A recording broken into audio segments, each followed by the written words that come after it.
There's something irresistible about a mystery, especially when it's carved in stone, standing silent for centuries, daring us to unravel its secrets. All around the world, scattered across deserts, jungles, and forgotten cities, there are buildings that defy explanation. These aren't just ruins, they're enigmas, architectural puzzles that have left historians, archaeologists, and even the most brilliant minds scratching their heads. Some were built with such precision, it's as if they were meant to last forever, while others seem to hide their true purpose behind layers of myth and legend. And the strangest part, we still don't know why they exist. Picture this, a towering structure, its walls covered in cryptic symbols, standing alone in a landscape that time seems to have abandoned. Who built it? What was it used for? Was it a temple, a fortress, or something far more extraordinary? These questions haunt us because they remind us how much of history is still waiting to be decoded.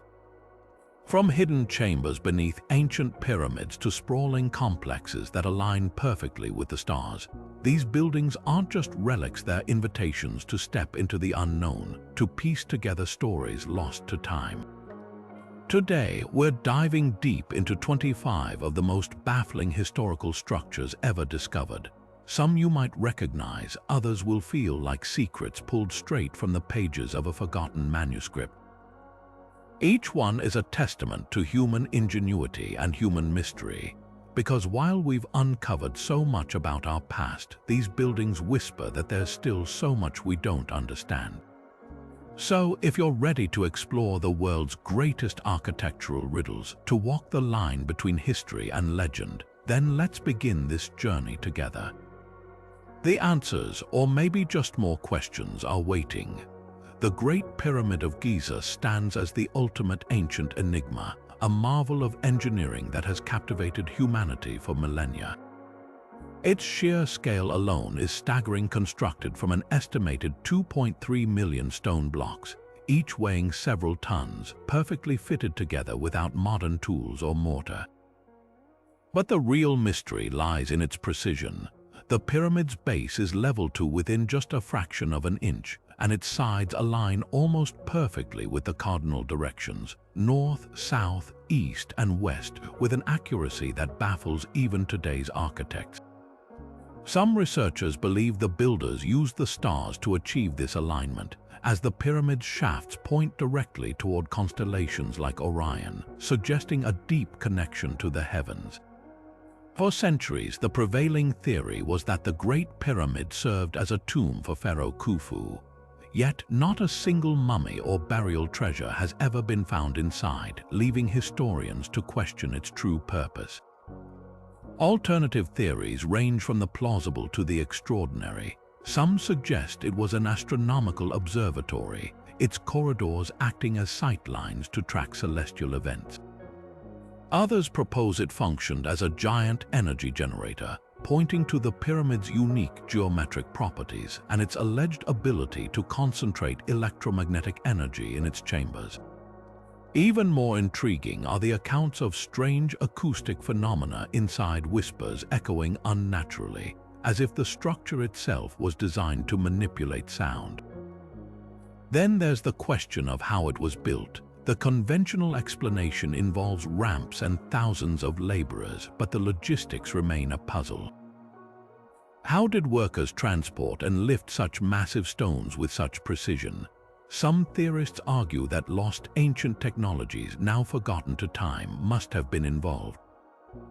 Whether it was a tomb, a power plant, or something else entirely, the Great Pyramid refuses to give up all its secrets.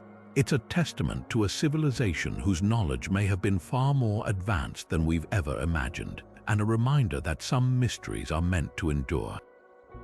Stonehenge rises from the English countryside like a question carved in stone, a haunting circle of massive monoliths that has puzzled scholars for generations. This Neolithic masterpiece consists of towering sarsen stones weighing up to 50 tons each, arranged in a precise circular pattern with smaller blue stones nestled between them. What makes this structure even more astonishing is the origin of those blue stones. They were hauled from quarries in Wales over 150 miles away.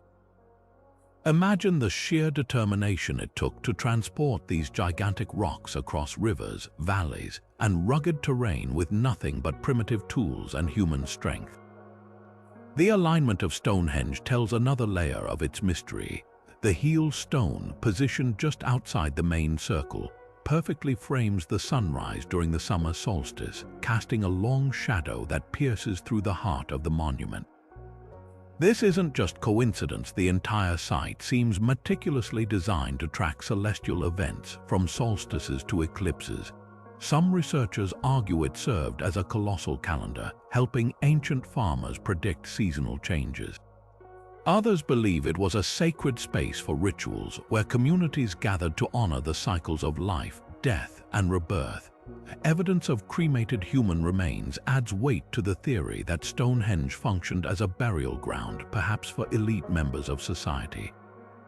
But here's where the debate intensifies. Could Stonehenge have been all of these things at once? A place where science and spirituality intertwined? The truth is, we may never know for certain. What remains undeniable is the profound sophistication of its builders, people who, without written language or modern technology, created a structure that still speaks to us across 5,000 years. Some suggest the stones themselves had acoustic properties, amplifying sound in ways that could have been used for ceremonies or communication. Others propose that Stonehenge was part of a much larger sacred landscape, connected by hidden pathways to other ancient sites. Every excavation, every new scan with ground-penetrating radar reveals more questions than answers. Beneath the grassy surface, archaeologists have uncovered pits, post holes, and even evidence of feasting, hinting at gatherings that might have drawn people from across Britain. Was Stonehenge the Neolithic equivalent of a pilgrimage site, a crossroads of trade, knowledge, and worship? The stones don't give up their secrets easily. They stand as silent witnesses to a time when humanity looked to the skies and the earth, seeking meaning in the movements of the sun and the moon, leaving behind a monument that refuses to be fully understood. Deep in the arid plains of southeastern Turkey, a hill known as Göbekli Tepe rises from the earth, not just as an archaeological site, but as a challenge to everything we thought we knew about early human civilization. Dating back an astonishing 12,000 years, this sprawling complex of carved limestone pillars predates Stonehenge by 6 millennia and the Great Pyramids by 7. Its very existence defies conventional wisdom because, according to traditional narratives, structures like this shouldn't exist yet. Here's why. Göbekli Tepe was built by hunter-gatherers, people who supposedly hadn't yet mastered agriculture or settled into permanent communities. Yet they carved, transported, and erected massive T-shaped pillars, some weighing over 16 tons, arranging them into circular enclosures with a sophistication that rivals later temples. The carvings covering these pillars add another layer of mystery. Intricate reliefs of animals, scorpions, foxes, lions, and birds twist and coil around the stone, their meanings lost to time. Were they symbols of spiritual significance, a primitive zodiac, or warnings tied to forgotten myths? Even more perplexing is what happened to Göbekli Tepe after it was built. Around 8000 BCE, someone deliberately buried the entire site under thousands of tons of earth, preserving it like a time capsule. This wasn't an act of neglect, it was intentional, almost ritualistic. Some researchers speculate the burial marked the end of an era, a symbolic closing of a sacred space as the people who built it transitioned to farming and settled life. The implications are staggering. If hunter-gatherers could organize such monumental construction, did they possess complex social structures far earlier than we assumed? Or does Göbekli Tepe suggest that organized religion, not agriculture, was the catalyst for civilization? The site's alignment with celestial events hints at advanced astronomical knowledge, while its sheer scale implies a level of cooperation previously thought impossible for its time. Every layer unearthed raises new questions, blurring the line between prehistory and the dawn of human ingenuity.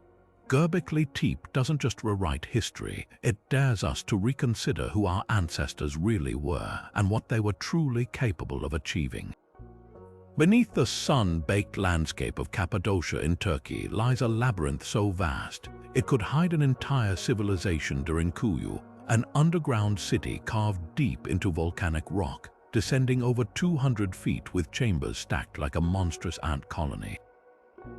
This isn't just a network of tunnels, it's a fully functional metropolis capable of sheltering up to 20,000 people, complete with stables for livestock, wineries, chapels, and even schools. The engineering is nothing short of genius. Ventilation shafts, some stretching nearly 100 feet to the surface, supplied fresh air to every level, while massive circular stone doors, each weighing up to half a ton, could roll shut to seal off passages from invaders. How did ancient builders, working with little more than chisels and hammers, create such a refuge, and more importantly, why? One leading theory points to defense. Cappadocia's porous rock made it vulnerable to raids, and Derinkuyu's design suggests a fortress built for sieges. Hidden entrances, secret tunnels, and dead-end corridors would have confused attackers, while wells and storerooms allowed inhabitants to survive for months underground. Historical records hint it was used by early Christians fleeing Roman persecution, with frescoed chapels and baptismal fonts supporting this idea. But here's the twist. Carbon dating suggests parts of Derinkuyu may be far older, perhaps built by the Phrygians or even the Hittites over 3,000 years ago. Could it have served multiple civilizations across millennia, each expanding it for their own survival? Then there's the esoteric angle. Some researchers note that the city's lowest levels align with underground waterways, suggesting ritual significance. Water was sacred in many ancient Anatolian cultures. Others propose it was a refuge not from human enemies, but from cataclysms above ground, like extreme climate shifts or even asteroid impacts. Local legends speak of the ancients who foresaw disaster and carved their sanctuary into the earth. Whatever the truth, Derinkuyu's scale implies extraordinary social organization. Who commanded the labor to excavate 18 levels? How were disputes managed in such confined darkness? The stones whisper of a society that valued collective survival above all, leaving behind not just a shelter, but a monument to human resilience and perhaps a blueprint for civilizations yet to come. On the misty green plains of Ireland's Boyne Valley, Newgrange stands as a silent sentinel of the ancient world, a massive circular mound of earth and stone, older than both Stonehenge and the pyramids. Built over 5,000 years ago, this Neolithic structure isn't just a tomb, it's a celestial masterpiece. Its most jaw-dropping feature, a narrow, roofed passage that stretches 60 feet into the heart of the mound, ending in a cruciform chamber. But here's where the magic happens. For just a few precious minutes at dawn on the winter solstice, a beam of sunlight pierces through a perfectly aligned opening above the entrance, creeping slowly down the passage until it floods the inner chamber with golden light. This isn't random. The precision required to engineer this solar alignment, calculating the angle, the height, the timing, suggests a deep understanding of astronomy that feels almost otherworldly for its time. Was Newgrange a giant calendar marking the rebirth of the sun and the promise of longer days? Or was it something more mystical, a doorway between worlds where the dead could commune with the living during this fleeting moment of illumination? The walls of the chamber offer clues. Carved spirals, diamonds, and zigzags swirl across the stones, their meanings lost but their power undeniable. Some researchers believe these symbols mapped the cycles of the sun, moon, and stars, while others argue they represented journeys into the afterlife. The bones found inside, cremated and placed with care, hint at rituals tying the dead to the cosmic order, their spirits perhaps ascending with the solstice sun. Yet Newgrange's secrets don't end there. Recent discoveries reveal that the mound may have originally been covered in white quartz, glittering like a beacon across the landscape. Surrounding satellite tombs and standing stones suggest this was part of a vast ceremonial complex, a sacred hub for gatherings that drew people from across ancient Ireland.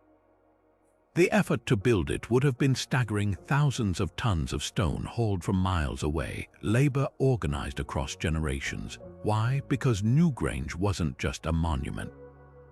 It was a statement that the people who built it belonged to something greater than themselves, bound to the rhythms of the sky and the earth. And then there's the eerie possibility that sound played a role here too. The chamber's acoustics amplify certain frequencies, creating echoes that might have been used in rituals, voices, or instruments resonating in ways that felt supernatural. Combine that with the solstice light show, and you have an experience designed to overwhelm the senses, to blur the line between the material and the spiritual.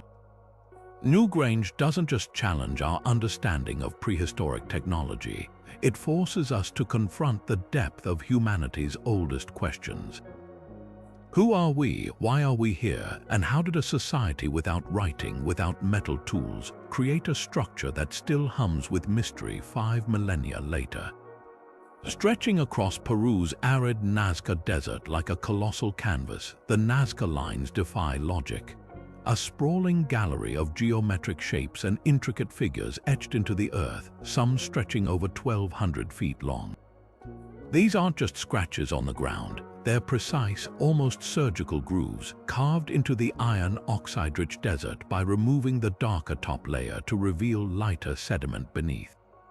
What's astonishing isn't just their scale, but their endurance. Created between 500 BC and 500 CE, these designs have survived winds, erosion, and centuries, as if the desert itself decided to preserve them. But here's the twist: their full majesty is invisible from the ground. Stand among them, and you'd see only faint trails. To witness their true grandeur, you'd need to take flight, centuries before humans even conceived of airplanes. So why create art that can't be fully appreciated without an aerial view? One theory points to the gods. The Nazca people, known for their pottery and textiles, might have designed these lines as offerings to deities who watched from the skies.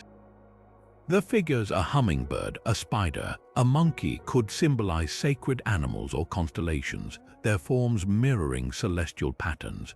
Researchers have noted that some lines align with solstice sunrises or the positions of stars, suggesting an astronomical calendar etched into the earth. Others argue the glyphs marked pilgrimage routes, guiding processions between ceremonial sites. Then there's the water hypothesis. In a desert where rainfall was scarce, the lines might have mapped underground aquifers, their shapes acting as ritual pathways to invoke life-giving water. But the mystery deepens when you consider the how. Without drones or blueprints, how did the Nazca achieve such precision? Some experiments suggest they scaled up small models using grids and ropes, a testament to their understanding of geometry. Yet even this explanation feels incomplete. The lines remain eerily flawless, their curves and angles unwavering across miles. And then there are the astronaut and lizard figures, designs so surreal they've fueled speculation about ancient encounters with the extraordinary. Were they purely symbolic, or could they represent something beyond our understanding? The Nazca Lines refuse to surrender their secrets. Modern technology has revealed hundreds more glyphs hidden beneath the dust, some so faded they're nearly invisible. Each discovery adds another layer to the puzzle, proving that this desert canvas still holds stories we've only begun to decode.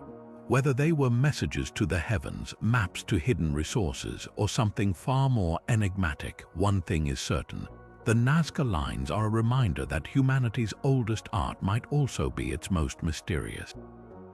The towering Moai of Easter Island stand as silent giants, their hollow-eyed gazes fixed on an invisible horizon, their presence both awe-inspiring and unsettling.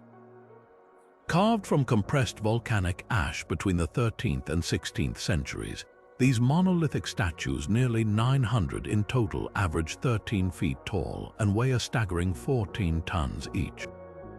The largest, known as Paro, stretches to 33 feet and tips the scales at 82 tons, but their size isn't the real mystery, it's how they got there. Easter Island is one of the most isolated places on Earth, a speck of land in the Pacific over 2,000 miles from the nearest continent. With no wheels, no draft animals, and no evidence of advanced machinery, how did the Rapa Nui people move these colossal figures from the quarry to their coastal perches some miles away? For decades, the prevailing theory involved log rollers and ropes, teams of laborers slowly inching the moai forward on a path of felled trees. But recent experiments suggest something far more ingenious. Researchers discovered that the statue's unique belly-heavy design allows them to walk when rocked side to side with ropes, mimicking the way you might tilt a refrigerator to maneuver it. Local oral traditions even describe the moai moving with the help of the gods, a clue that might have been dismissed as myth until physics backed it up. Still, the debate isn't settled. Some argue the island's rugged terrain would have made this method impractical, pointing to deep grooves in ancient roads that suggest sledges or sliding platforms. Whatever the truth, the moai's journey from quarry to platform was a feat of human determination, one that might have contributed to the island's ecological collapse as the demand for wood deforested the landscape. Then there's the question of why. Why invest such staggering effort into these figures? The most widely accepted theory casts the moai as ancestral guardians. Carved in the likeness of revered chiefs or clansmen, they were placed on stone platforms called ahu, facing inland to watch over villages, their backs to the sea as if to shield their people from the unknown. But not all moai follow this pattern. Some face the ocean, clusters standing sentinel near freshwater springs or fertile fishing grounds. This has led to alternative theories. Were they territorial markers signaling control over resources? Or spiritual batteries believed to channel mana, a sacred life force into the land? The answer might lie beneath the surface. Most people picture the moai as mere heads, but excavations reveal they're actually full-bodied figures, buried up to their shoulders by centuries of erosion. Some have intricate carvings on their backs, ships, paddles, celestial symbols hinting at a deeper narrative. Even more intriguing are the red stone cylinders known as pukao that once crowned certain moai, possibly representing hair or headdresses. These additions, some weighing over 10 tons, suggest a level of ceremonial importance we're only beginning to grasp. And then there's the darkest twist, the fall of the moai. By the 18th century, nearly all statues had been toppled, many deliberately. Was this civil war, religious upheaval? European contact brought disease and slave raids, but the Rapa Nui's own legends speak of internal strife, of clans tearing down rival statues to erase their legacy. Today, the moai stand restored, but their silent faces hold secrets we may never fully unlock. Were they warnings, protectors, or something else entirely, monuments to a society that pushed its limits, leaving behind a cautionary tale etched in stone? Perched high above the city of Cusco, the ruins of Sacsayhuaman loom like a stone puzzle dropped from the heavens, a fortress so massive, so precise, that early Spanish colonists refused to believe it was built by the Inca. They credited mythical giants instead, and it's easy to see why. The site's most iconic walls consist of boulders weighing up to 200 tons, cut and fitted together with such astonishing accuracy that you can't slip a sheet of paper between them. No mortar, no gaps, just stone hugging stone in a way that defies logic, especially when you consider these blocks aren't simple rectangles. They're polygonal masterpieces, each with up to 36 angles, interlocking like pieces of an impossible jigsaw. How the answer might lie in the Incas' reverence for the earth itself.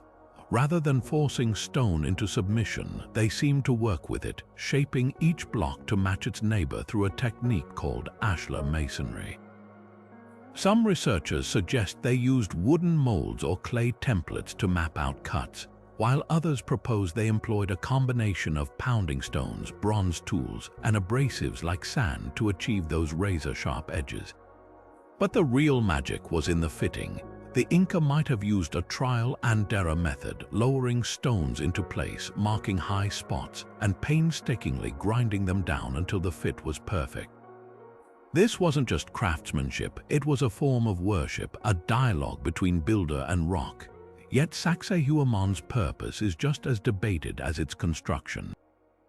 The Spanish called it a fortress, pointing to its zigzagging walls ideal for repelling attacks and its hilltop vantage, but recent discoveries hint at something more spiritual.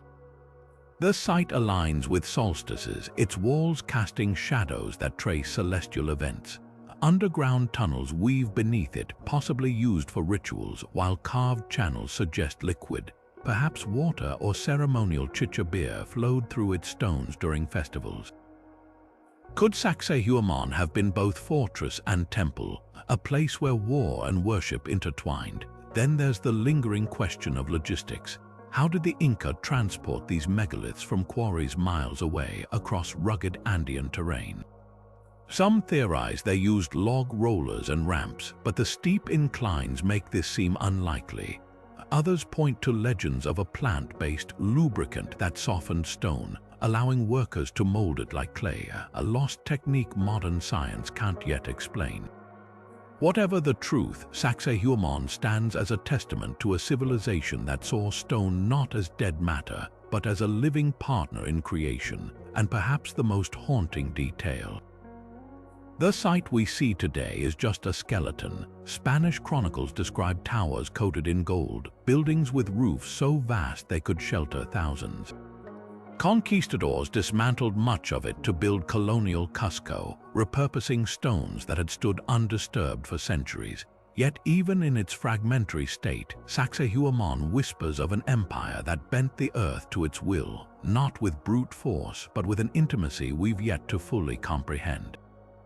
Off the coast of Japan's westernmost island, Yonaguni, lies a haunting underwater enigma, a sprawling, terraced structure that plunges nearly 80 feet beneath the waves, its sharp angles and geometric platforms so precise they seem ripped from the pages of a lost city's blueprint.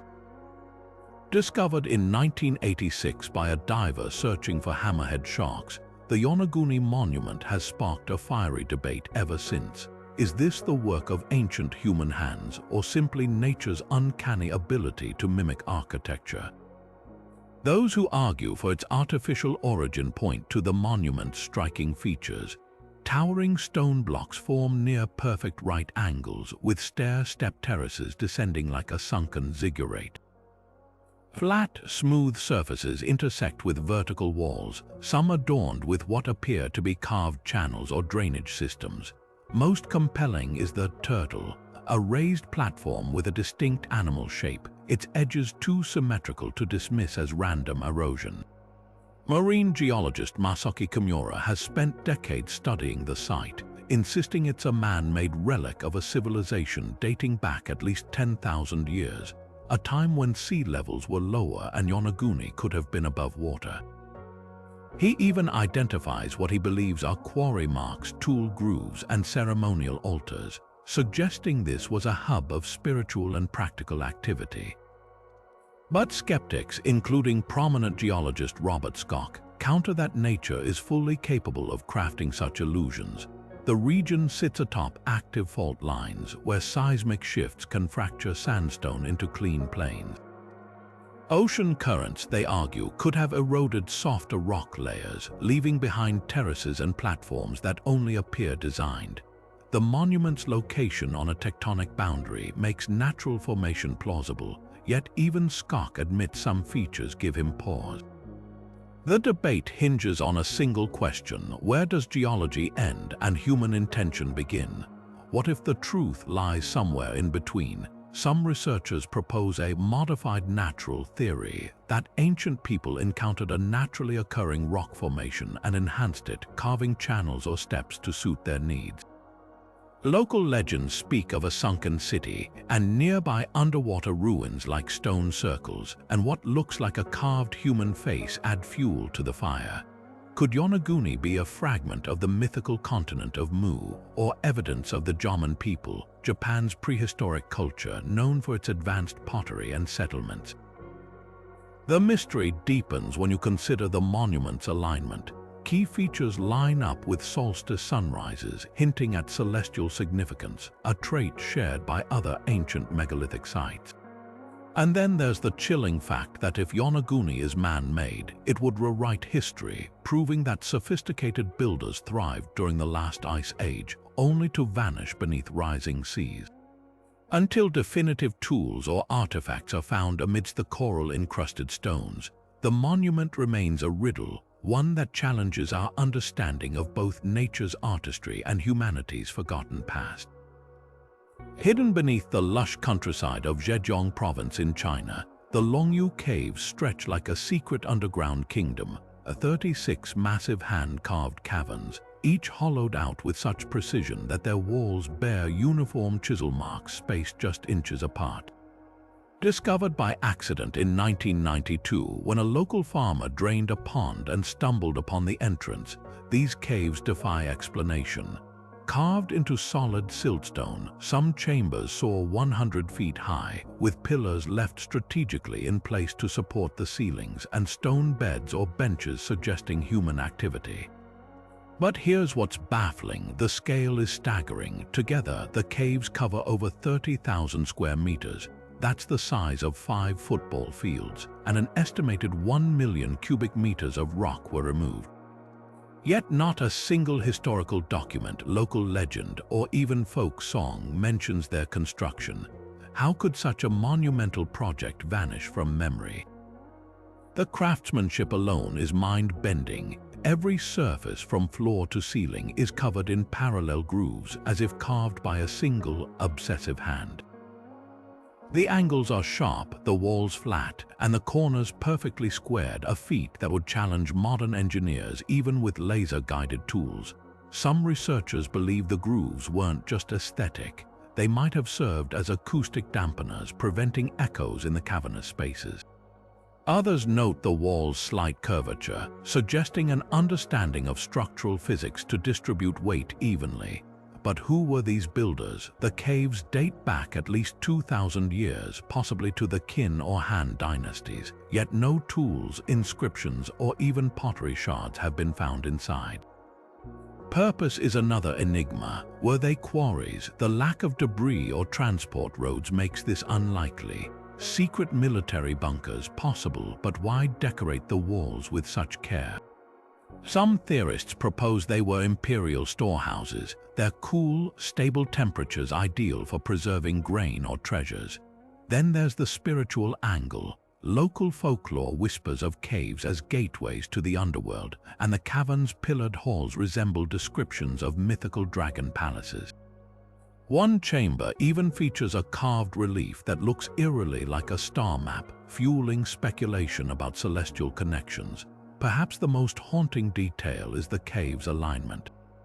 Despite being dug independently, their walls match up precisely when mapped, as if part of a grand, cohesive design. Was this an underground city, a refuge for a forgotten cult? Or something even more extraordinary? With no records to guide us, the Longyou Caves remain a silent monument to a mystery that refuses to be solved, a testament to the ingenuity and the secrets of ancient hands. Rising from the grasslands of southeastern Africa, the great Zimbabwe ruins stand as a testament to a civilization whose grandeur was once dismissed by colonial powers who couldn't believe Africans built it. Spread across nearly 1,800 acres, this sprawling stone city, constructed between the 11th and 15th centuries, is a maze of towering walls, some reaching 30 feet high, all assembled without mortar. The precision of the masonry is staggering. Stones cut so precisely they interlock like puzzle pieces, curved walls following the natural contours of the land as if the earth itself shaped them. But the real mystery lies in its origins. For decades, European explorers spun wild theories, crediting Phoenicians, Arabs, even the biblical Queen of Sheba, refusing to accept that the Shona people could have engineered such a marvel. Archaeology, of course, proved them wrong. At the heart of the ruins sits the Great Enclosure, a crescent-shaped structure with walls so thick they defy time. Inside, a conical tower rises 30 feet, its purpose hotly debated. Some argue it was a grain silo, symbolizing prosperity, while others see it as a phallic representation of royal authority. The surrounding maze of passages and chambers hints at a royal residence, perhaps a palace where kings held court amidst imported treasures. Chinese porcelain, Persian glass, and Arabian coins found here reveal a trade network stretching across continents.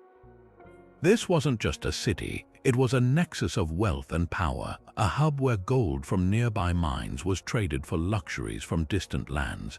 Yet Great Zimbabwe's spiritual significance might eclipse even its economic might. The nearby hill complex, perched atop a granite outcrop, is riddled with ritual platforms and altars.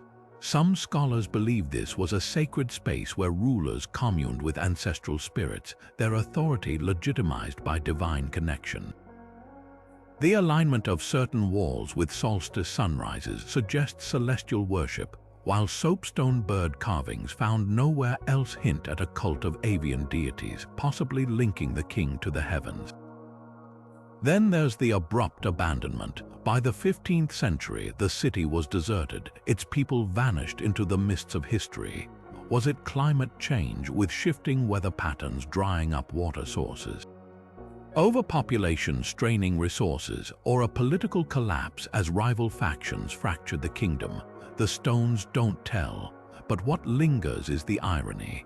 A civilization so advanced it was literally unimaginable to those who later claimed to discover it. Great Zimbabwe isn't just ruins, it's a rebuke to every assumption about Africa's past, a monument to ingenuity that refused to be erased. Standing in eerie formation along France's windswept Brittany coast, the Carnac Stones stretch across the landscape like a ghostly army frozen in time. Over 3,000 megaliths arranged in perfect parallel rows, some towering 20 feet high. This isn't random placement. The stones march across fields and hills with uncanny precision. Their alignment so deliberate it feels like a message written in stone, waiting to be decoded. Dating back to around 4,500 BC, these Neolithic sentinels predate even the pyramids, yet their purpose remains one of Europe's most enduring archaeological puzzles. One of the most compelling theories ties the Carnac Stones to the heavens. Researchers have noted that several rows point toward the sunrise during solstices and equinoxes, while others align with the moon's extreme positions in its 18.6-year cycle.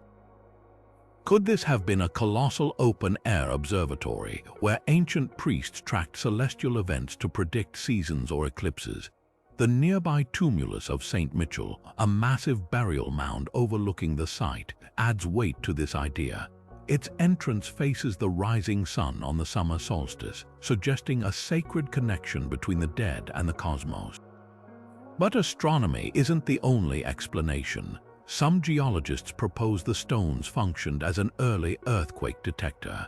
The region sits atop fault lines, and the megalith's placement corresponds with underground fissures.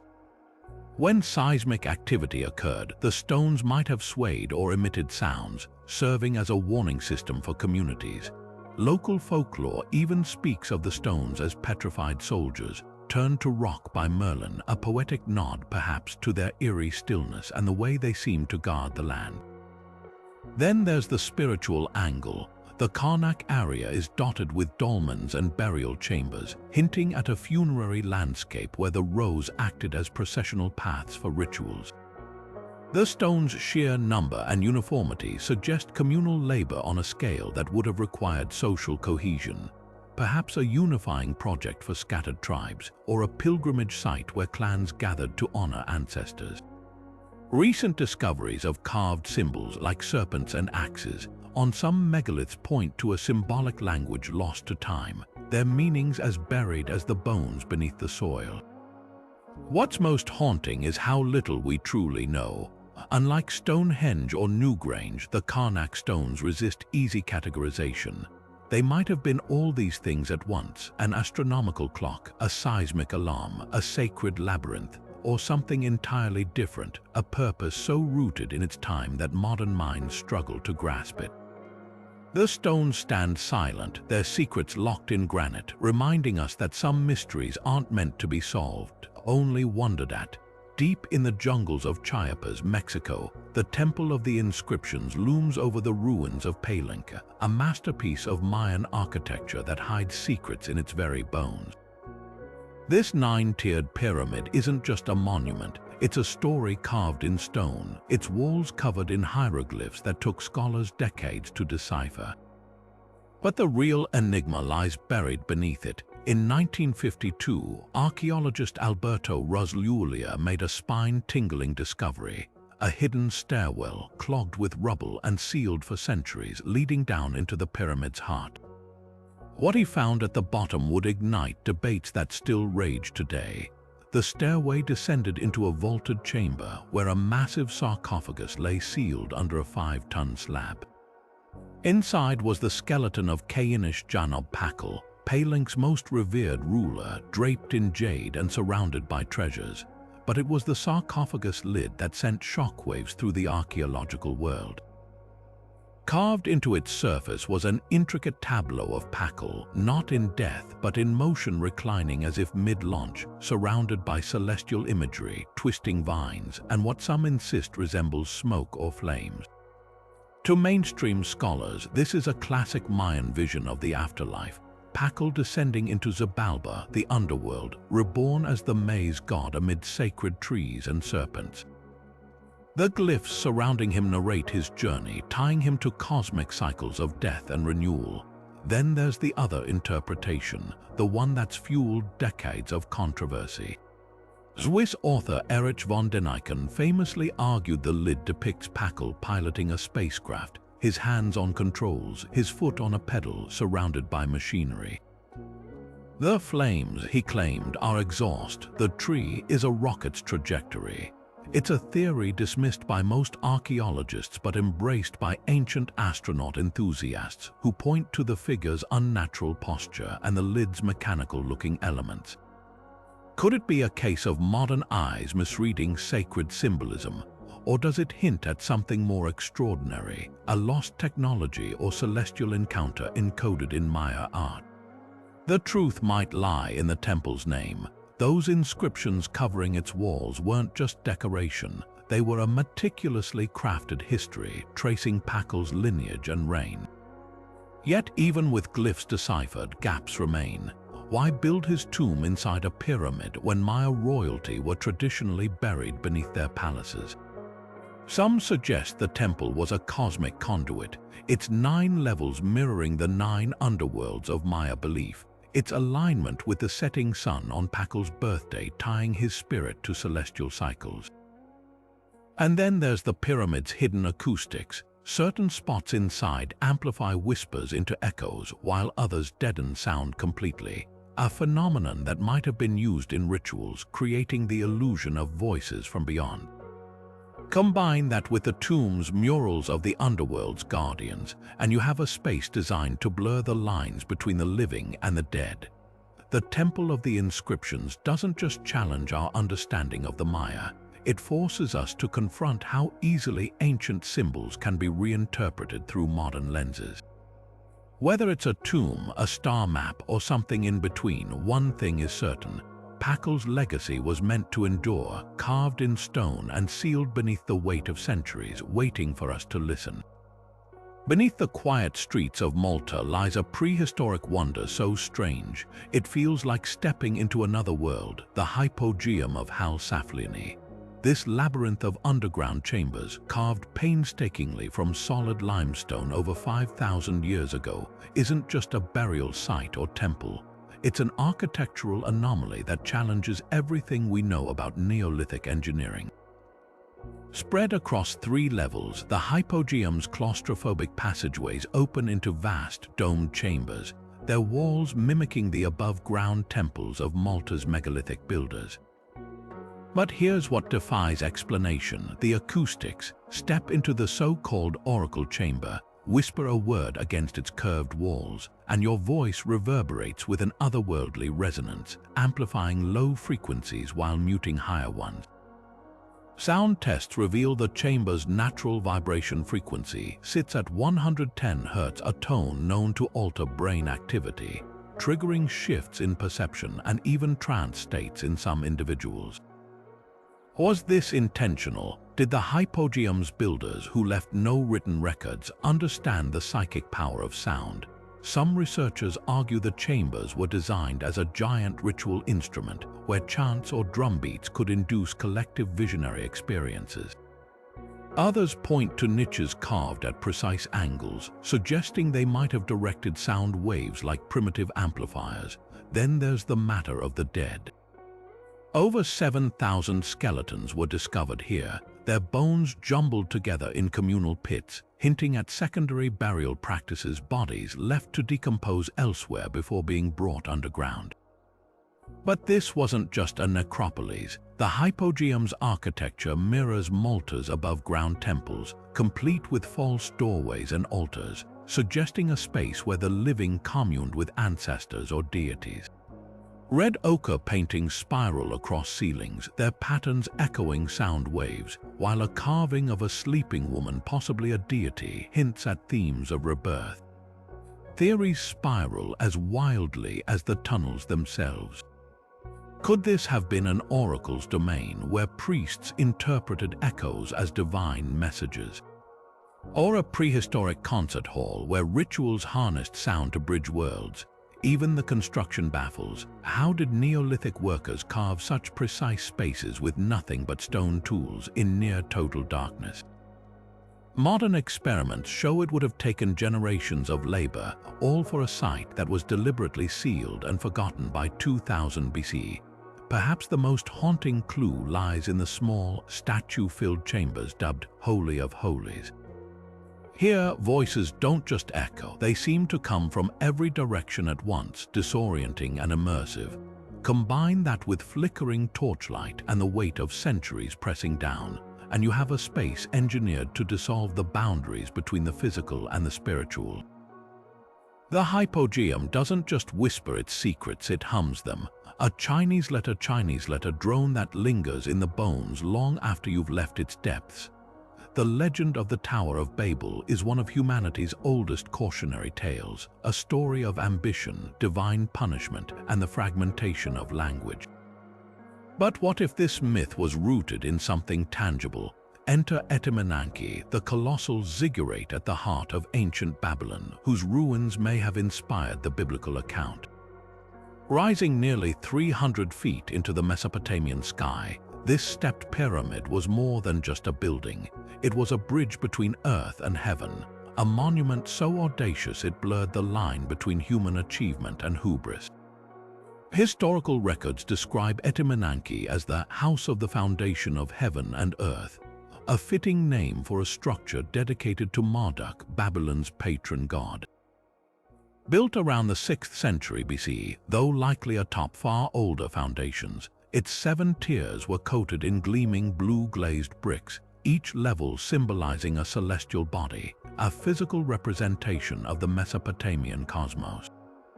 At its summit stood a temple where priests performed rituals to maintain harmony between the divine and mortal realms. But here's where the myth intertwines with reality. The Bible's Tower of Babel echoes this grandeur, describing a tower with its top in the heavens, built by a united humanity speaking one language until God scattered them. Could this story have been a moralized retelling of Babylon's ziggurat, a warning against the empire's pride? Archaeological evidence adds weight to the connection. A tablet discovered in the 19th century, now housed in the Louvre, depicts Etemenanki alongside a Babylonian king holding a mason's tools, an image uncannily reminiscent of the biblical narrative's themes of construction and ambition. Even the name Babel derives from Bab-Ilu, Akkadian for Gate of God, a direct nod to the ziggurate's sacred function, yet the parallels go deeper. The ziggurate's construction required laborers from across Babylon's multilingual empire, a melting pot of cultures and tongues. Could the confusion of languages in the Bible be a metaphor for the cacophony of dialects on the worksite, or a critique of Babylon's forced diversity under imperial rule? But Etemenanki's purpose wasn't just symbolic. It served as the axis mundi, the cosmic center where heaven and earth met. Mesopotamians believed the gods descended to its summit, and rituals performed there ensured the fertility of the land and the stability of the seasons. The ziggurat was also an astronomical observatory. Its staircases aligned with celestial events, allowing priests to track the movements of planets and stars. In this light, the Tower of Babel myth takes on new layers, not just a tale of punishment, but a distorted memory of a people who dared to reach for the divine, quite literally, through architecture. Today, only a waterlogged crater marks where Etemenanki once stood, its bricks looted over millennia.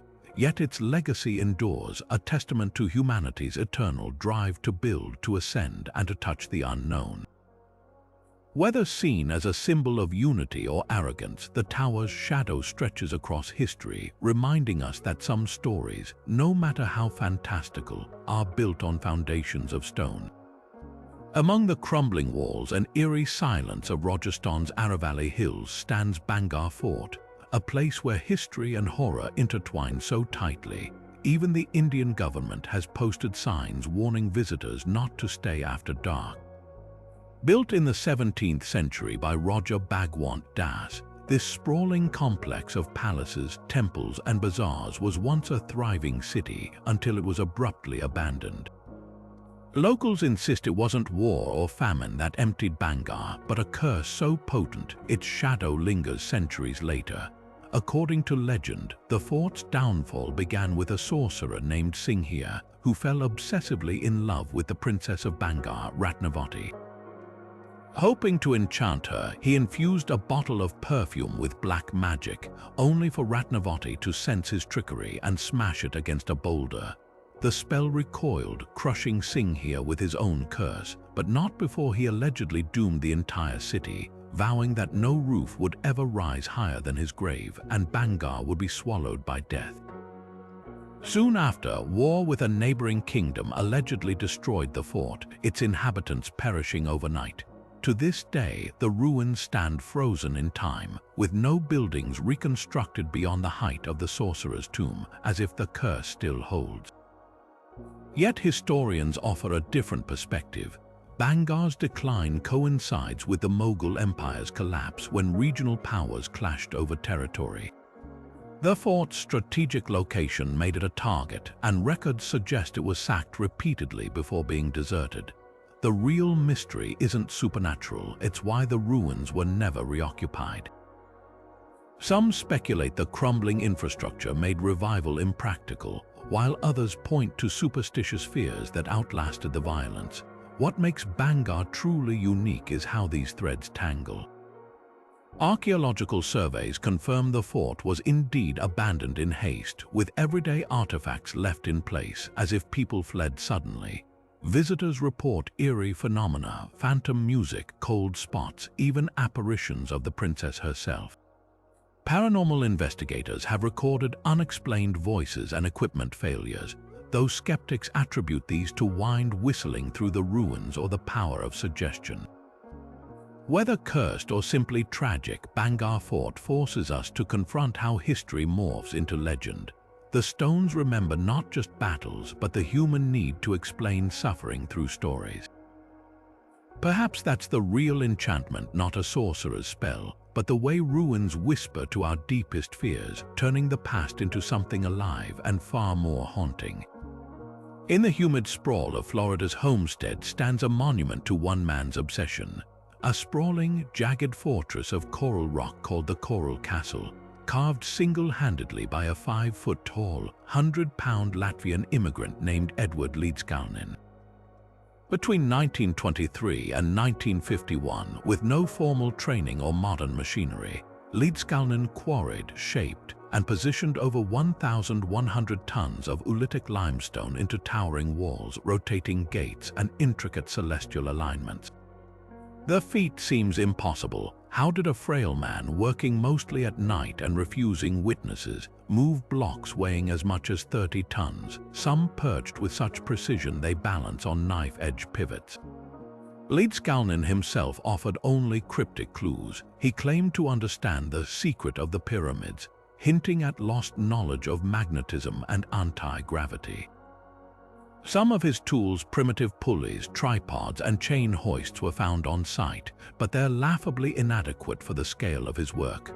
Witnesses reported seeing him arrange coral blocks like balloons, humming as he seemingly guided them into place with minimal effort. This has fueled theories ranging from the plausible to the fantastical. Engineers suggest he might have mastered counterweight and fulcrum techniques, exploiting the stone's porosity to reduce friction. But others point to his notebooks filled with diagrams of magnetic currents and celestial cycles, proposing he tapped into Earth's electromagnetic fields to neutralize gravity, a notion mainstream science dismisses, yet one that lingers because of the sheer absurdity of his achievement. The coral castle's design deepens the enigma. A 9-ton gate carved from a single block, once rotated so smoothly a child could push it, yet its pivot bore no visible bearings or lubrication. An accurate sundial tracks solstices, while a Polaris telescope aligns perfectly with the North Star. Most haunting is Leedskalnin's Feast of Love table, a heart-shaped slab dedicated to his lost love, Agnes Scuffs, the woman who jilted him at the altar in Latvia and inspired his lifelong labor. Was this a shrine to heartbreak or something darker? Some speculate the castle's layout mirrors sacred geometry, its chambers amplifying unseen energies. Leedskalnin took his secrets to the grave. When asked how he built it, he'd simply say, "It's not difficult if you know how." After his death in 1951, would-be replicators have failed to match his methods, leaving the coral castle as either a testament to forgotten physics or the sheer force of human will. The stones don't yield their answers, they only whisper that some mysteries resist explanation, no matter how hard we pry. Stretching across the rolling hills of southern Ohio like a coiled guardian, the Great Serpent Mound is one of North America's most mesmerizing ancient earthworks, a quarter-mile-long serpentine sculpture crafted entirely from raised earth, its curves mirroring the sinuous grace of a snake in motion. Built on a ridge overlooking Brush Creek, the mound's undulating body culminates in a gaping mouth that appears to swallow an egg-shaped oval, while its tightly wound tail spirals into 3 distinct coils. But what truly astonishes isn't just its scale or artistry. It's the precision with which this colossal effigy aligns with cosmic rhythms. The serpent's head points directly toward the summer solstice sunset, while its coiled tail aligns with the winter solstice sunrise, a celestial dance frozen in soil.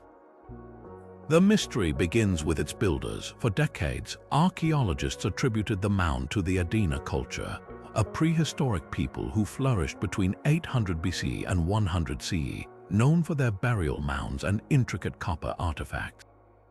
Radiocarbon dating of nearby Adena sites supports this theory, but recent studies suggest a twist. Soil samples from the serpent's core hint at construction as late as 1100 CE, centuries after the Adena vanished, pointing instead to the fort ancient culture, a later agrarian society with ties to the Mississippian world. The debate isn't just academic. If the fort ancient people shaped the serpent, it implies a continuity of ceremonial knowledge spanning cultures, a thread of sacred astronomy woven across millennia. Then there's the question of purpose. Unlike burial mounds, the serpent contains no human remains or grave goods. Its function seems purely symbolic, a canvas for rituals or celestial observation. Some researchers propose it was a giant compass, its alignments helping communities track planting seasons. Others see it as a cosmological map, its curves representing the constellation Draco or the path of Halley's Comet, which blazed across the sky in 1066 around the Fort Ancient era. Local indigenous oral traditions add another layer, linking the serpent to underworld spirits or the Great Horned Serpent, a recurring figure in native cosmologies, a being associated with water, storms, and the balance between chaos and creation. The mound's location deepens the intrigue. Built atop an ancient meteorite impact crater, the site's magnetic anomalies are unusually strong, leading some to speculate the serpent marked a place of terrestrial power. Geomagnetic surveys reveal hidden fault lines beneath the effigy, suggesting the builders might have chosen this spot deliberately, aligning earth, sky, and subterranean forces in a single vision. Whether as an astronomical clock, a ceremonial space, or a living entity in its own right, the Great Serpent Mound resists easy categorization. It's a reminder that some monuments weren't meant to be solved, only honored. Every sunrise that illuminates its coils, every solstice shadow that traces its form, whispers that the land itself remembers what we've forgotten. Dotting the tropical lowlands of Mexico's Gulf Coast, the Olmec colossal heads stare into the centuries with expressions of quiet defiance, monolithic stone faces, some weighing over 20 tons, each carved with such individuality they seem to breathe despite their ancient stillness. These aren't just sculptures, they're portraits, their flattened noses, full lips, and distinctive headgear hinting at real people, though their identities remain one of Mesoamerica's most tantalizing mysteries. The Olmec, often called the mother culture of the Americas, flourished between 1500 and 400 BCE, yet by the time European explorers arrived, their civilization had vanished so completely that these heads were all but swallowed by the jungle, waiting to be rediscovered. What's most striking isn't just the head scale, but their sheer logistical improbability. Carved from basalt, a volcanic rock so hard it defies simple tools, the Olmec transported these monoliths from quarries over 50 miles away across rivers and swamps without the wheel or draft animals. How archaeologists suspect they used log rollers and rafts, leveraging the region's waterways, but even then, the effort would have required hundreds of laborers and an organizational genius we're only beginning to appreciate. The heads' backs are often flattened, suggesting they might have been initially carved as throne-like blocks before being reworked into portraits. A theory supported by traces of pigment, hinting they were once painted in vibrant colors, their solemn gazes meant to awe onlookers. But who were these figures? The prevailing theory casts them as rulers, their stern visages proclaiming power and lineage. The unique headdresses, adorned with symbols resembling later Maya and Aztec glyphs, could denote rank or achievements. Yet some heads bear scars, deliberate defacements, perhaps from rival factions or regime changes, turning them from monuments into political statements. Then there's the enigma of their dispersal. Found at sites like La Venta and San Lorenzo, the heads aren't clustered in necropolises but placed in plazas or ceremonial centers, as if guarding spaces where the living and the dead converge.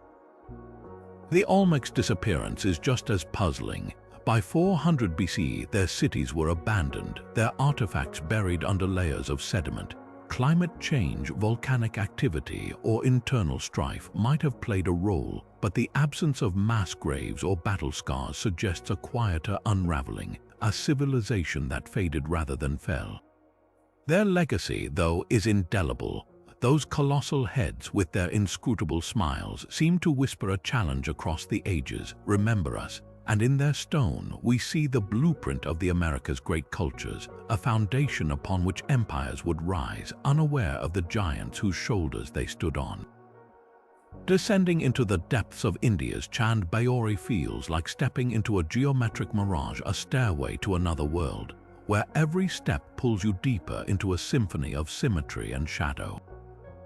Built over 1,000 years ago in Rajasthan's arid Abhanri village, This colossal stepwell isn't just a feat of engineering, it's a paradox, with 13 stories plunging 100 feet into the earth and a staggering 3,500 perfectly proportioned steps arranged in hypnotic crisscrossing tiers. Chand Baori seems to defy its own purpose. Was it merely a giant water tank, a sacred bathing site, or something far more ingenious? Water scarcity in Rajasthan's blistering heat makes the stepwell's utilitarian role undeniable. Designed to harvest monsoon rains, its deep reservoir could hold millions of gallons, a lifeline for drought-stricken communities. The steps ensured access to water even as levels dropped, while the narrow design minimized evaporation, a practical masterpiece. But Chand Baori's grandeur hints at a dual identity. Unlike simpler wells, its construction under King Shanda of the Nikumha dynasty around the 8th or 9th century CE reflects royal ambition. The ornate carvings of Hindu deities lining the upper pavilions suggest a spiritual dimension, transforming the well into a temple of sorts where water wasn't just consumed but venerated. Then there's the thermal mystery. Scientists note how the stepwell's design creates a natural cooling effect. As air circulates down the steps, it chills upon contact with the water below, rising as a cool breeze, a primitive but brilliant form of air conditioning. Local lore claims nobles once gathered in the pavilions to escape the heat, their discussions soothed by the well's microclimate. Could Chand Baori have been an early climate control hub, blending practicality with luxury? The stepwell's true genius might lie in its refusal to be categorized. It served as a communal meeting place, a ritual site where pilgrims purified themselves before prayers, and even a film set for its otherworldly aesthetics. But its most haunting feature is the optical illusion created by its steps from certain angles. They appear to merge into a seamless plane, as if the structure shifts between the tangible and the ethereal. Chand Baori doesn't just store water, it holds layers of meaning, each step a rung on humanity's ladder to survival, spirituality, and sheer artistic audacity. Today, as modern pipelines render stepwells obsolete, Chand Baori stands as a monument to adaptive brilliance.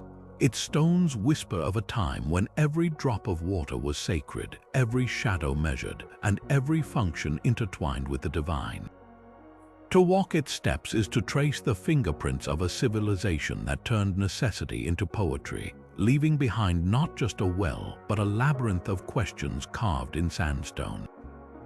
Scattered across the rolling plateaus of northern Laos, the plain of jars sprawls like a surreal graveyard of giants, fields upon fields of ancient stone jars, some towering nearly 10 feet high, their hollowed-out bellies gaping skyward. Numbering in the thousands across more than 90 sites, these weathered megaliths range from modest barrel-sized containers to monstrous 5-ton vessels carved from solid sandstone and granite. But what chills the bones isn't their size, it's their silence. No inscriptions, no carvings, no clear trail leading back to the civilization that left them here. Just jars and bones. Archaeologists trace their origins to Southeast Asia's Iron Age between 500 BC and 500 CE, with carbon dating of human remains placing them firmly in this window. The prevailing theory, these were funerary urns. Excavations reveal cremated bones, burial goods like beads and tools, and even secondary interments evidence that the jars might have held bodies for decomposition before bones were later reburied. Some jars are sealed with stone lids, while others lie open, as if their contents were meant to commune with the elements. But here's the twist, not all sites contain human remains. At certain locations, the jars stand empty, their purpose abruptly shifting from mortuary to what? Storage for rice or wine, water collection in a region prone to monsoons. Or something more ritualistic, like vessels for spirit offerings in a long-forgotten cosmovision. The mystery deepens when you consider the craftsmanship. These aren't rough-hewn basins, many exhibit precise tool marks, their interiors smooth to a finish that would have required laborious grinding. How were they transported? The nearest quarries are miles away across rugged terrain. One theory suggests log rolling, while Laotian oral traditions speak of a race of giants who molded the jars from clay and fire, a poetic nod to the unimaginable effort behind their placement. Then there's the enigma of their makers. Unlike Angkor or Bagan, the Plain of Jars boasts no temples, no cities, no written records. The jars exist in isolation, their creators vanishing into the mists of time. Some scholars link them to the Mon Khmer peoples, while others see ties to ancient trade routes, noting similarities to megalithic cultures in India or even Indonesia. The absence of defensive walls or settlements suggests these weren't a warlike people, or perhaps their defenses were temporary, lost to decay, and then the shadows of modern history intrude. During the Vietnam War, American bombers carpeted the region, leaving the plain littered with unexploded ordnance. To this day, less than 10% of known jar sites have been safely cleared for study, meaning thousands may still lie hidden beneath the earth or under layers of unexploded devastation. It's a grim irony, a site already shrouded in ancient mystery, now doubly locked away by the scars of contemporary conflict. What lingers is the haunting simplicity of the jars themselves. They don't boast of kings or conquests, they simply are silent witnesses to rites we can only guess at, standing sentinel over rituals that transformed flesh to dust, memory to myth.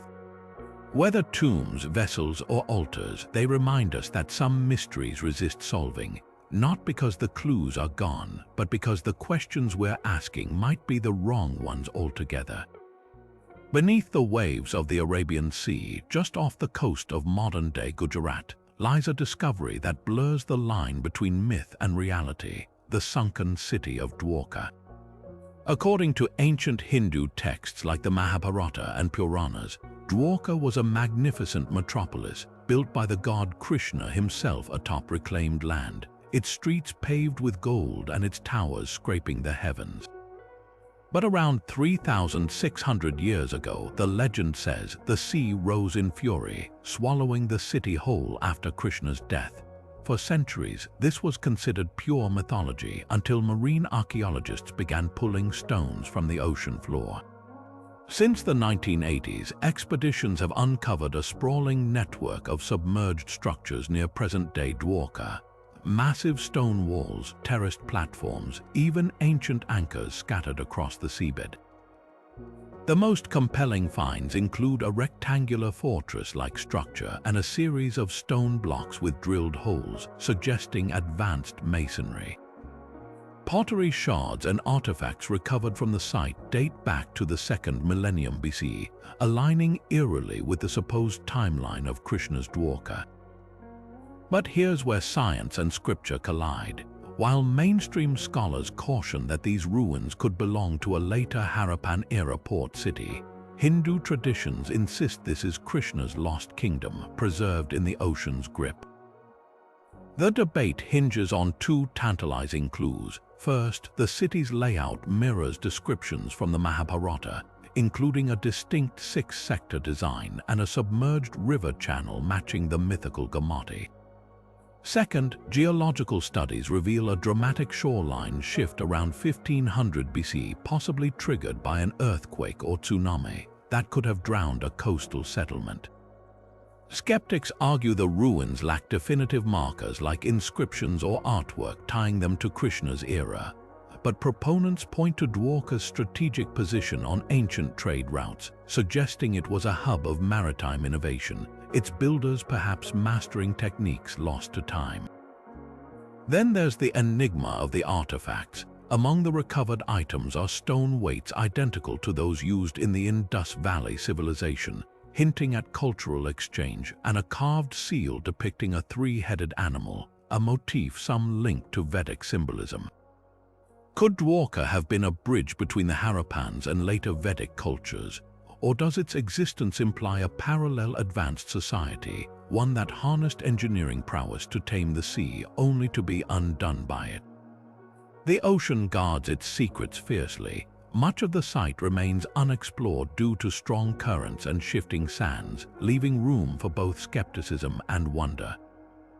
Whether Dwarka was a divine capital, a thriving port, or something in between, its stones whisper of a time when the boundaries between history and legend were fluid. A reminder that some truths may lie not in dry textbooks, but beneath the tides waiting for the waves to part. Rising from a quiet field in Elbert County, Georgia, the Georgia Guidestones stood as one of the most bizarre and enigmatic monuments of the modern age, a cluster of towering granite slabs inscribed with 10 cryptic commandments, written in 8 languages, all under the mysterious pseudonym R.C. Christian. Erected in 1980 with no fanfare, no explanation, and no clear patron, the Guidestones seemed plucked straight from a conspiracy theorist's wildest dreams. Their messages ranged from the vaguely idealistic, maintain humanity under 500 million in perpetual balance with nature, to the downright ominous, be not a cancer on the earth. Then, just as suddenly as they appeared, the stones were blown apart in a targeted explosion in 2022, leaving behind a legacy of unanswered questions: who built them? Were they a blueprint for utopia or something far darker? The mystery begins with their origin. In 1979, a well-dressed man calling himself Robert Christian walked into the Elberton Granite Finishing Company, claiming to represent a small group of loyal Americans who sought to commission a monument that would serve as a guide for humanity after a coming societal collapse. He paid in full, demanded absolute secrecy, and vanished as soon as the stones were raised. Investigators later traced the name to a pseudonym inspired by Christian Rosicrucianism, a mystic tradition tied to alchemy and hidden knowledge, but the true identity of R.C. Christian remains shrouded in speculation. Some believe he was a front for shadowy elites planning a depopulation agenda, pointing to the Guidestones' call for a drastically reduced global population. Others argue the monument was merely an eccentric art project, a thought experiment carved in stone. The stone's alignment deepened the intrigue. Designed with precise astronomical features, the central slab bore a hole drilled to align with the North Star, while a slot in the capstone tracked the sun's annual journey. This celestial precision mirrored ancient megaliths like Stonehenge, suggesting the builders saw the Guidestones as a modern-day oracle, a repository of knowledge meant to outlast civilization itself. Yet, unlike those older monuments, the Guidestones' messages were explicitly directive, blending environmentalism with eerily authoritarian undertones. Then came the backlash. For decades, the Guidestones attracted both reverence and rage. Some visitors treated them as a pilgrimage site, leaving flowers and notes. Others saw them as proof of a globalist plot, their warnings about population control echoing dystopian fears. By 2022, tensions boiled over. After years of vandalism and protests, the stones were demolished in a pre-dawn explosion, allegedly ordered by state officials citing safety concerns, though many suspected darker motives. The timing was suspicious. Just months later, a mysterious developer purchased the land, promising a new monument reflecting Christian values. What lingers isn't just the rubble, but the questions. Were the Guidestones a noble attempt to preserve wisdom or a veiled threat, a relic of New Age idealism or a beacon for something more sinister? Their destruction didn't erase the mystery, it amplified it. Now the fragments sit in storage, their secrets locked away, waiting for someone to piece together the truth behind the stones that dared to dictate humanity's future. Perched on Malta's rugged southern coast, the Hagar Qim temples rise from the earth like a time-worn puzzle, a cluster of massive limestone slabs arranged into corridors, altars, and mysterious niches that have stood for over 5,000 years. What makes these structures so astonishing isn't just their age, which predates the pyramids by 1,000 years, but the fragility of their material. The temples were carved from Globigerina limestone, a rock so soft you can scratch it with your fingernail, yet somehow they've endured storms, earthquakes, and millennia of erosion. How the answer lies in the genius of their design. The builders angled the walls slightly inward, creating a stable, honeycomb-like structure that distributes weight evenly. Even the doorways were crafted with precision, their trapezoidal shapes acting as natural shock absorbers against tremors.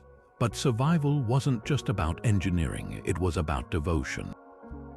Step inside, and the walls whisper of a culture obsessed with fertility and rebirth. Spirals, phallic carvings, and corpulent figurines dot the chambers, their curves echoing the cycles of life and nature. The most iconic of these artifacts, the Venus of Malta, was discovered here, a voluptuous stone goddess with exaggerated hips, a symbol of abundance that hints at rituals pleading for fruitful harvests or safe childbirth. Then there's the oracle hole, a small, strategically placed aperture in one chamber. When spoken into, it amplifies voices into eerie, distorted echoes, a feature some believe was used to simulate the voices of gods during ceremonies. The temple's alignment with the summer solstice adds another layer of magic. At dawn on the longest day of the year, sunlight pierces through an elliptical hole in the outer wall, casting a beam that illuminates a specific altar, a celestial spotlight signaling renewal, growth, and perhaps divine favor. Yet the real mystery is how a society with no metal tools, no written language, and no wheel mastered such precision. The largest stones at Hagar Qim weigh over 20 tons, and the nearest quarries were miles away. Researchers suspect they were rolled on spherical stone bearings, a technique evidenced by carved grooves found nearby. But even more intriguing are the libation holes, small basins carved into the floor where liquids, possibly wine, milk, or blood, were poured as offerings. These aren't random, they're positioned at spots where acoustics create resonant frequencies, suggesting sound itself was part of the worship. The temple's endurance is bittersweet. While their design has defied time, modern threats loom. Pollution and humidity now threaten the soft limestone, forcing protective canopies to be erected. It's a race against decay to preserve a site that has already outlived empires. Walking among these stones, you can't help but feel the weight of their silence, a civilization that worshipped the forces of life, leaving behind a monument that refuses to die. Imagine standing before a mountain, not just any mountain, but one transformed into a temple so vast, so intricate, it could only be the work of gods or giants. This is the Kailasa Temple in India's Ellora Caves, a structure so audacious it defies logic. Carved not from assembled blocks, but from a single, solid cliff face, this 8th century marvel was hewn top-down, as if the builders simply peeled away the rock to reveal the sacred geometry hidden within. To put its scale into perspective, the temple complex is twice the area of the Parthenon, with its central tower soaring nearly 100 feet high, all excavated downward, chiseled from the living stone with nothing but hammers, chisels, and an almost incomprehensible vision. The numbers alone are staggering. Historians estimate that over 400,000 tons of basalt were painstakingly removed, a process that would have required round-the-clock labor for decades. Yet not a single chip of discarded rock has ever been found nearby, sparking theories that workers meticulously hauled away every fragment to maintain the illusion that the temple emerged fully formed from the earth. But here's the real enigma. Traditional construction leaves behind blueprints, tool marks, logistical clues. Kailasa's builders left only perfection. The temple's walls are adorned with panels depicting scenes from Hindu epics, each figure so precisely rendered they seem to breathe. Pillars stand in flawless rows, their surfaces polished to a mirror finish, while hidden passageways weave through the rock like veins in a living organism. Legends swirl around its origins. One tale claims Queen Ilu of the Rashtrakuta dynasty commissioned it as an act of penance, her architects promising to complete it before her illness-cursed husband died. Another credits the god Shiva himself, who allegedly split the mountain with his trident to reveal his celestial abode, Mount Kailash. Skeptics dismiss these stories, yet even they struggle to explain the temple's celestial alignment. During the spring and autumn equinoxes, sunlight pierces the sanctum at precise angles, illuminating statues of deities as if activating a divine connection. Was this a deliberate astronomical calendar or mere coincidence? Then there's the lingering question of technique. Modern engineers have tried to replicate Kailasa's top-down construction using period-accurate tools and failed spectacularly. The precision required to carve a multi-story temple into a mountain without the luxury of building upward suggests a mastery of spatial reasoning rivaling today's 3D modeling. Some researchers point to ancient texts describing Vimana Shastras, mythical manuals of architecture said to contain lost construction secrets. Others speculate the builders used a grid system, scaling up small clay models to guide their cuts, but even this fails to account for the temple's acoustic wonders.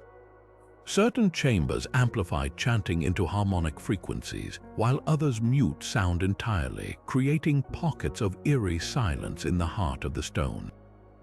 Kailasa's greatest mystery isn't how it was built, but why with such extravagance. Unlike most temples which grew organically over centuries, this one appears fully conceived from the first strike of the chisel. Every relief, every pillar, every hidden courtyard feels part of a grand, unified design, a monument not just to faith, but to the defiant human spirit that dared to carve the impossible into being. Perhaps that's the real lesson of Kailasa. Some creations are so monumental, they transcend the hands that made them, becoming eternal questions etched in rock.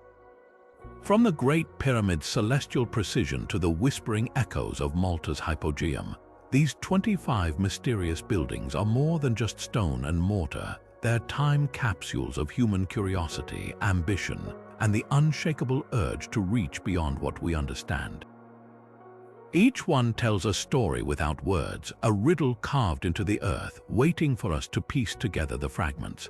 Whether it's the cosmic alignments of Newgrange, the defiant solitude of the Moai, or the underwater enigma of Yonaguni, these structures share one thing in common: they refuse to surrender their secrets easily. Think about the hands that shaped them, the Olmec sculptors who hauled basalt heads across swamps, the Inca masons who made stone flow like water, the nameless builders who buried Göbekli Tepe as if hiding a sacred truth.